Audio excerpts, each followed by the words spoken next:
Hi, I'm here with Billy Vaughn, and his wife Karen is at the Lincoln Day dinner, and they would like to talk to you about Operation 300, which is in honor of their son Aaron. Tell us a little bit about Aaron. Aaron was 30 years old when he was killed in Afghanistan. He was a Navy SEAL, Special Operations Chief on SEAL Team 6. He was killed in the largest loss in the history of naval special warfare on August 6, 2011, in a chopper shoot-down in Wardak province of Afghanistan. He and 29 other Americans were shot out of the sky, and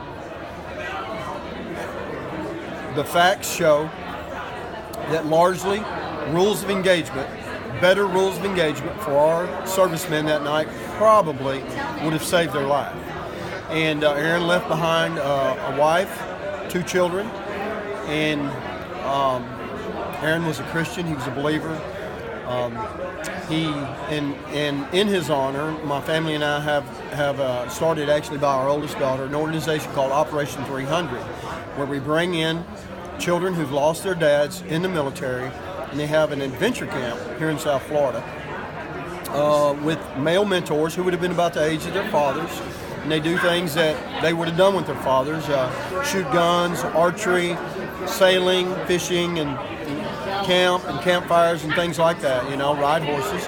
We bring in the widows, their moms, and we put them up in the hotel out here on the beach, and they spend the weekend with other women who have suffered the same loss as they have.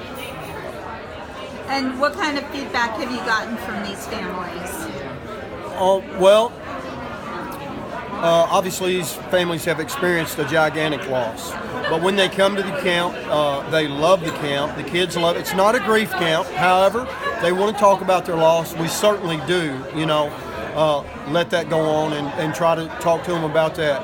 But this is a camp about doing things they would have done with their dads if their dads would have been here, if were alive. It's not about replacing their dads. It's about helping them to have a father figure, a male figure, in their life for a few days, and the feedback has just been unreal. We have over 250 kids on the roster now.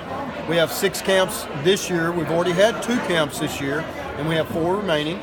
And the camps, one after another, are packed out, before we have the camps. And the camp is run by all volunteers. From their area mostly, but we do have some people come in sometimes from out of the area.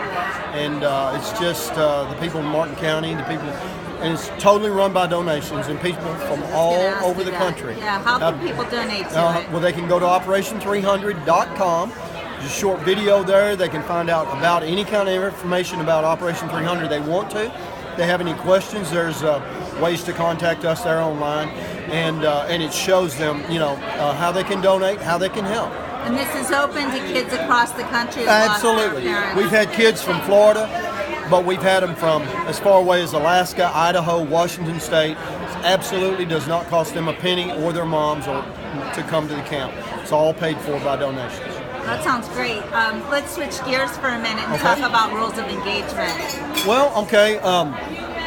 Rules of engagement have already changed somewhat under President Trump, but under President Obama in 2009 in Afghanistan, we implemented what was called the COIN strategy, the winning the hearts and minds strategy is what it was called, trying to win the hearts and minds of the enemy instead of defeating the enemy, and it cost our war fighters and their families drastically. Casualties, deaths skyrocketed under President Bush. In the first 7 years in Afghanistan, when the fighting was really heavy, we lost 630 Americans. Under President Obama, in 3.5 years, after implementing the winning the hearts and minds strategy from 2009 till early 2013, we lost over 1,600 Americans. The wounded in action was even worse under President Bush. In about 7 years, we lost we had about 1,600 wounded in action. Under President Obama, we had over 16,000 in the next 3.5 years. And people don't know these numbers. No, this is shocking. And you can go right to ourcasualty.org, which is what the Department of Defense uses and you can check these casualties to make sure I'm telling you the truth. But another thing that is, as we backed off on the Afghans, and as our American casualties skyrocketed, straight from the military documents that we have, so did the Afghan civilians. Because when we backed off and began and discontinued being aggressive toward the Taliban, then the Taliban turned on the Afghan civilians, and those casualties of Afghan civilians, more Afghan civilians killed because America wasn't being aggressive with the Taliban. So when we're talking about rules of engagement, there are some really ridiculous. There absolutely are. Can you give me a couple of examples? Well, I'll give you a couple that happened the night that Aaron was killed. That night when Aaron was killed, he and 29 other Americans and 7 Afghan commandos went into a hot landing zone. But no pre-assault fire was allowed. In other words, making the enemy get out of the way to land the helicopter because it was considered aggressive to the Afghans. After the chopper was shot out of the sky, we had an AC-130 in the air and 2 AH-64 helicopters, Apache helicopters, and they were not allowed to take out the men who shot down the chopper because of the rules of engagement. And before the chopper came in, the AC-130 asked multiple times to take out men on the ground, was denied every time by military leadership. So there's some that happened that night. But there are tons of others that we've heard about where if an Afghan fires at you, hides behind a rock. We've heard this from servicemen. You can't fire back at him until you make sure he's still holding his gun. People firing out of a cave or out of a house. If you can't see if they've got their guns in their hands, you can't shoot into the house. It's just ridiculous rules of engagement, and they've cost many American lives that should not have been lost. And what do you attribute that to? Like, who would make such rules? Okay, I'll tell you what I attribute it to.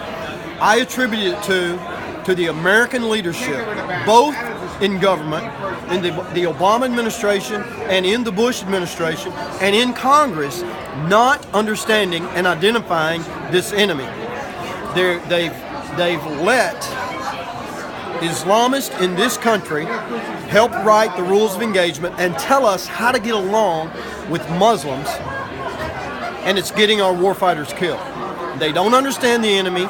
We've been at war almost 16 years, and we still have not identified who this enemy really is. Now, can you imagine if we'd done that in World War II against the Japanese?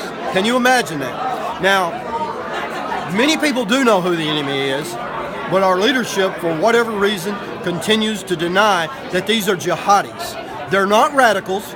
They are following the Quran. They are following Muhammad. Isn't it funny that every one of them who talk about, after they commit a terrorist act, including ISIS, talk about why they did it and what they're doing, they all get Islam wrong in the same way. They all get it wrong in the same way. They get it with what Muhammad said and with what the Quran says. But our leaders are so DAMN smart that they stand and say, this is not Islam. This is an insult to the Islamists. Well, actually, when they say this is not Islam, that's an insult to the Islamists because they are telling us who they are. We just won't believe the enemy, and you will have to wonder what the agenda is here. When you hear military leader, just like the man that President Trump, Brian McMaster, the first thing he comes on TV and says, we can't call this radical Islam because it makes them mad. I mean, are you kidding me? It is absurd. But who is it really costing? It is costing American warfighters on the ground. And until we get the Muslims out of the room and the lawyers, where the rules of engagement are being made, and listen to the warfighters on the ground, who, by the way, have been doing this for 15 years. They're not the people, they're not the officers who are sitting over white linen coffee tables and drinking wine and deciding how to fight this war. These are the men on the ground who know this enemy, and we need to listen to what they say about it. Absolutely. And when we talk about, you keep saying the last 15, 16 years, you're talking about 9/11, aren't you? Absolutely. After 9/11, yes, absolutely. Had it not been for American citizens, our government couldn't protect us against those attacks that day, but American citizens did on one attack. on Flight 93, citizens stood up. And the citizens need to stand up today, like we've done in this past election, take this country back, protect our war fighters, and make America what it ought to be. Did you hear President Trump the other day when he stood there with the King Abdullah and he said we're going to defeat ISIS? Did you hear him say that? I did. What do you think about that? Here's what I think. I hope that President Trump understands who the enemy is. He has said the words radical. Because Saudi Arabia is one of the biggest financiers of terrorism right now. That's right. And they are financing Islamic mosques, Islamic schools in our country, and those schools are teaching hate against the infidels. So Saudi Arabia is part of the problem. And what do you think about the recent strike on Syria? I've got mixed emotions about it. I'm glad that we've got a president who will stand up. I'm certainly glad about that. We supported President Trump. We worked for President Trump when he was running for office. And I'm glad that we've got a president who will protect our country, protect our troops. At the same time, I hope that our intelligence is good enough to know for sure that the jihadis didn't gas their own people to make it look like it was Bashar al-Assad. Exactly. And what do you think the likelihood is of that happening? We know that they put their own people out as human shields. Right. We know that in Afghanistan they killed Afghans, placed American bullets in and around the dead to make it look like it, but they killed their own people there. And they've done it in the past, so I think there's a very good chance they could have done it here. And here again, I hope our intelligence is good enough that we know that they didn't do it. And by the way, if Bashar al-Assad is gone, who will replace him? Look at what our administration and our foreign policy has caused in these other countries. Exactly. Look at what they've caused. Be very careful before anything like that happens. Absolutely. We have to be very careful. Yes. And isn't it strange that Hillary Clinton wanted Bashar al-Assad out of the way? It is strange. And I'll tell you, I'm going to say something here that's you're probably going to think is a little bit far out.